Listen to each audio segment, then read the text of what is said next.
নীলফামারীর হাটগুলোতে এবার কোরবানির পশুর দাম তুলনামূলক কম। এতে ক্রেতারা খুশি হলেও ক্ষতির মুখে পড়ছেন প্রান্তিক খামারি আর বিক্রেতারা। তাদের দাবি, গো খাদ্য সহ পশু পরিচর্যায় বাড়তি খরচ করে এখন গুনতে হচ্ছে লোকসান।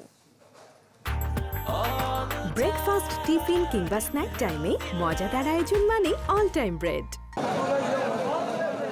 নীলফামারীর হাটগুলোতে উপচে পড়া ভিড়, কোরবানির প্রাণীতে 6 লাভ বাজার।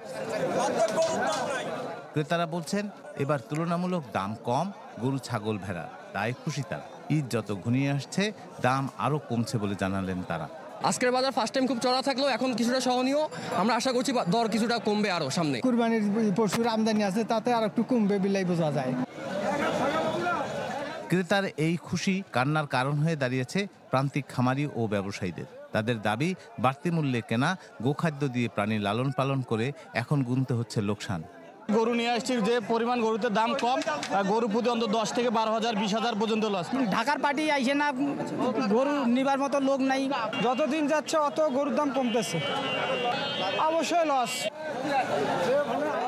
এবছর অনেক হাটেরই যারা সঠিক সময়ে সম্পন্ন না হওয়ায় তহসিলদারের মাধ্যমে খাজনা আদায় করছে প্রশাসন। তাদের দাবি, পর্যাপ্ত সরবরাহ থাকলেও বিক্রি নেই তেমন, তাই কমে যাবে রাজস্ব। প্রচুর গরু উঠছে, কিন্তু হচ্ছে যে বেচা বিক্রির পরিমাণটা কম। আর যেহেতু এটা ডাক হয়নি, এবার ইজরা হয় নাই, খাস কালেকশনের বিষয়ে যেহেতু চেষ্টা করতেছি আর কি, যাতে কভার করতে পারি। সরকারি হিসাবে নীলফামারীতে 34,384 জন খামারি মিলে এবছর 2,89,157টি কোরবানির প্রাণী প্রস্তুত করেছে। জেলার আভ্যন্তরীণ কোরবানির পশুর চাহিদা 2,23,166টি, ফলে উদ্বৃত্ত রয়েছে 66,000 কোরবানির প্রাণী। রায়হান সবুক্তগিন, চ্যানেল 24।